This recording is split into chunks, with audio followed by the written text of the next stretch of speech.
Now, literally 2 years ago, if you ask people, do you think you should show your ID in order to browse the internet?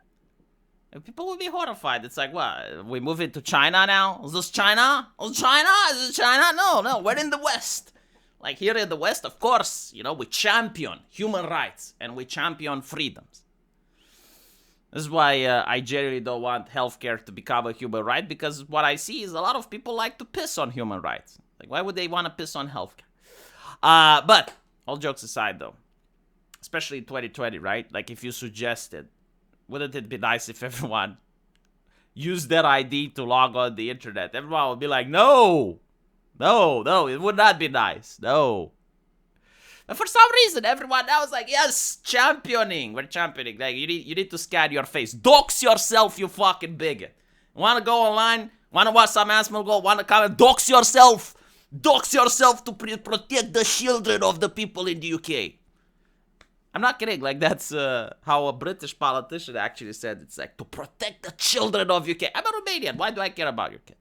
Why? So they can grow up and have more authoritarian shit? Huh? So they can impose more legislation on me? No, I don't care. It's not that I want them to be in danger. I just don't care. It's your kids. Mind your own fucking business in your own fucking country. All jokes aside, again, /2, being a little bit edgy to drag attention today. There's this organization called the GOSR, the Global Online Safety Regulatory Network, right? Hear that, Asmongold? Safety. It keeps me safe. I was in danger yesterday, but now, thanks to the fact that we can dox ourselves, I'm safe. And this organization is pushing for a lot of shit. Obviously, protect the children. Oh my god. I mean, how can you be against that, huh? I mean, if you're against protecting if you don't like doxing yourself, you're for endangering the children. But also they mentioned that they're against hate speech, misinformation, and disinformation, right?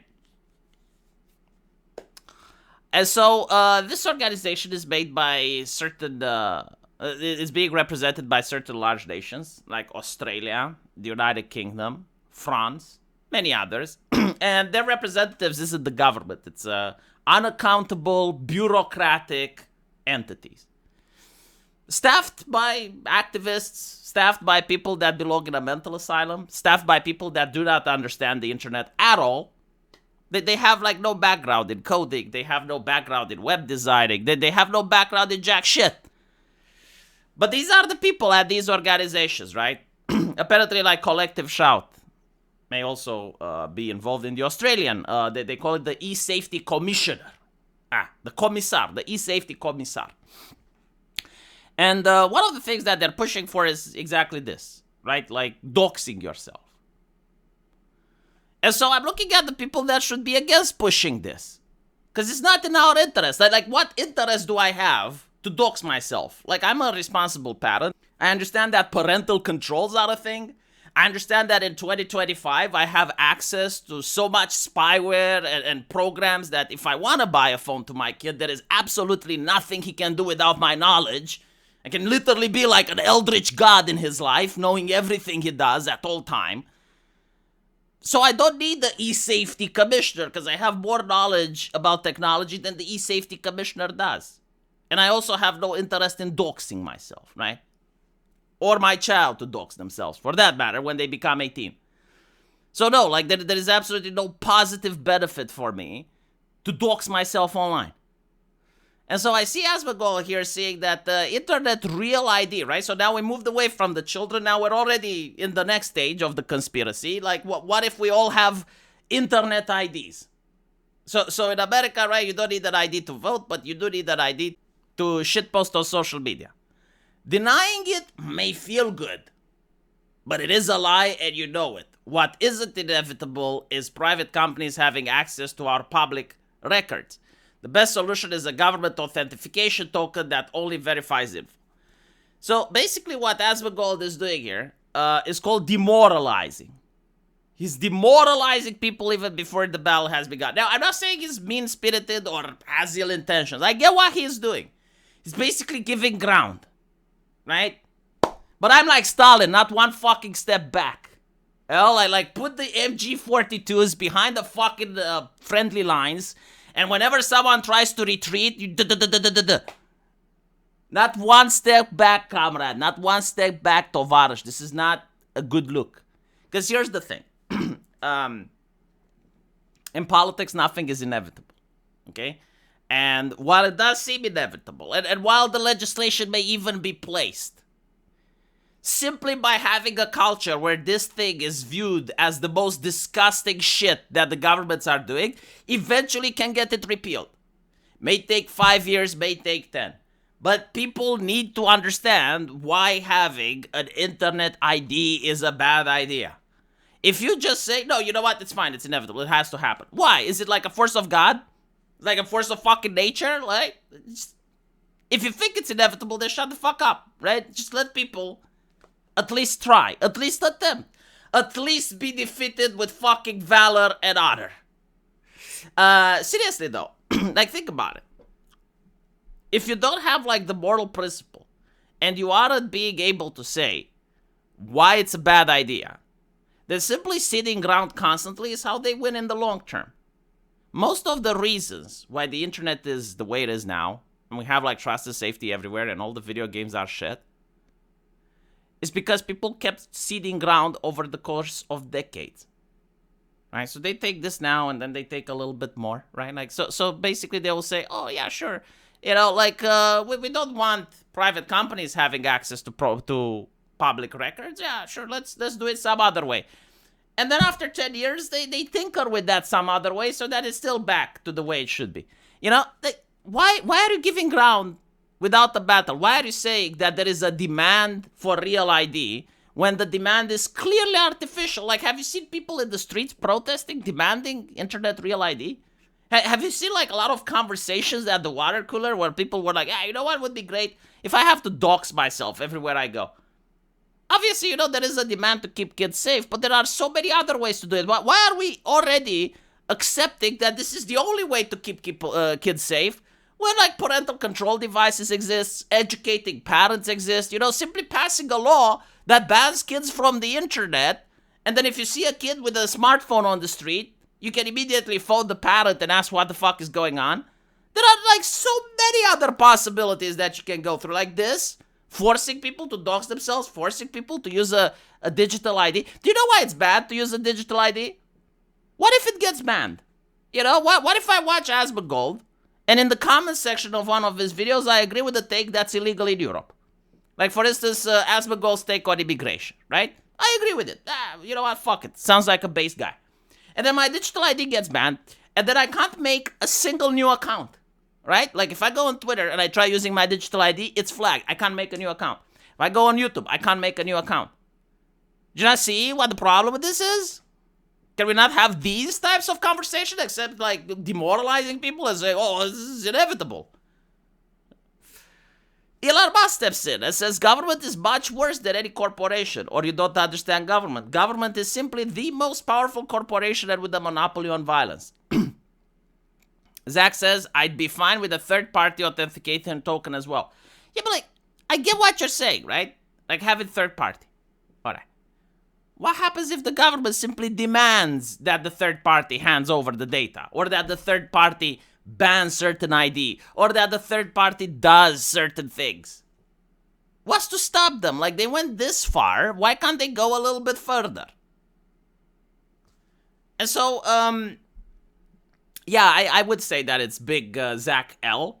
It's unfortunate because he had a lot of W's lately. But, you know, like a person can't have only W's, right? Like, he's still human. He still makes errors. He still errs. It is what it is. I definitely disagree with this. I think, like, the very concept of the government's trying to control the internet is not compatible with the democracy. Like, the whole purpose of a democracy, right, is that people get together, they talk, they negotiate, and then they vote representatives. But if the representative of the people start cracking down on the people's ability to talk, to negotiate, to have ideas, to think in a way, then it's not a democracy. It's no different than a monarchy where like the aristocrats just tell you how things are going to go. Right? I mean, you're not even allowed to do this in a judicial setting, right? Like it's kind of the same. Like you have a case, right? And you have like the jury that gets to speak with each other and talk with each other and then come up with the conclusion. Imagine how it would be like if the judge gets to interfere in the jury's deliberations. Say, yeah, you're not allowed to talk about this topic. You're not allowed to talk about that topic. That guy said something bad. He's out of the jury. You know, like, would that be a fair system? No.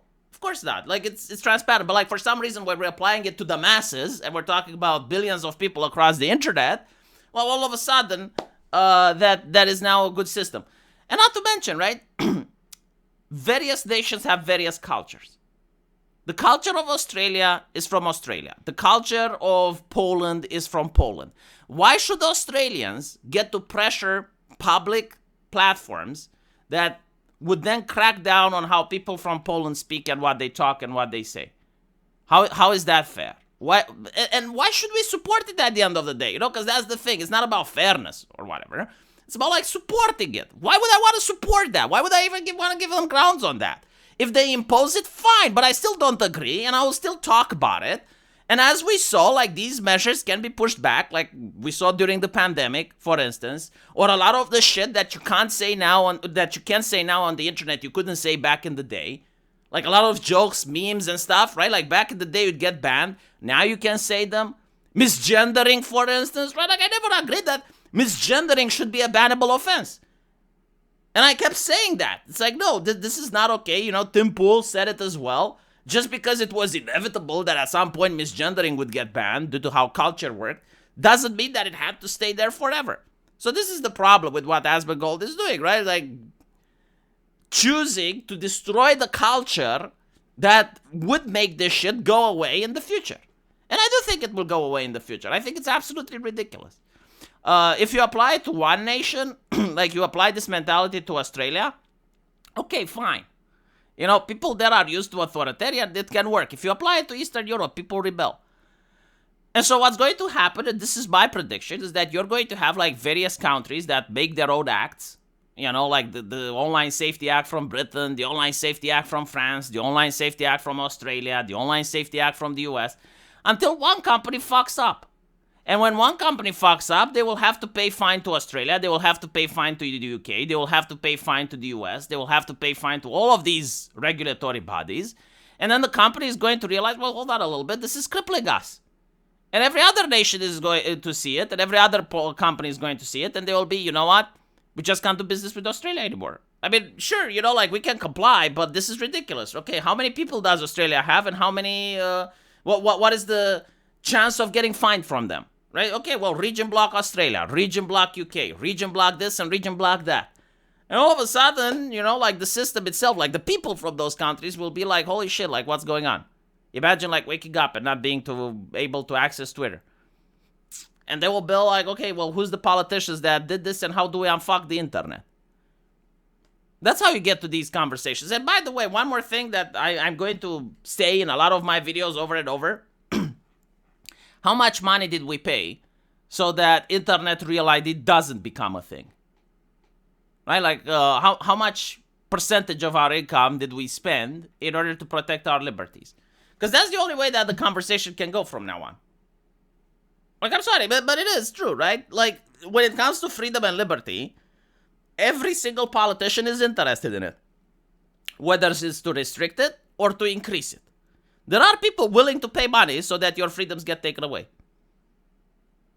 And when I say pay money, I don't necessarily mean like giving money to politicians. I mean like funding for lawsuits, funding organizations that would actually fight for your liberties and champion your causes, you know, like founding NGOs and stuff. And yes, like even politicians, like supporting and donating to politicians that are against this shit and have a chance of winning, especially when it's a close race. This is the way the conversation has to move forward. It's not just from an ideological point. Wouldn't it be nice if we had freedom? Yes, but like freedom is sacred. Okay, it is. So is money. How much money are we putting into these causes? We'll see, right? Because on the other side, there's a lot of money placed into their causes. I'm not saying we should manage to place just as much, but at least the significant enough sum so that the people that are fighting for our cause have some funding to be able to fight for it. Anyway, right, let me know what you think. And as usual, I will see you on my live stream. There's a link of that in the pinned comment. Take care.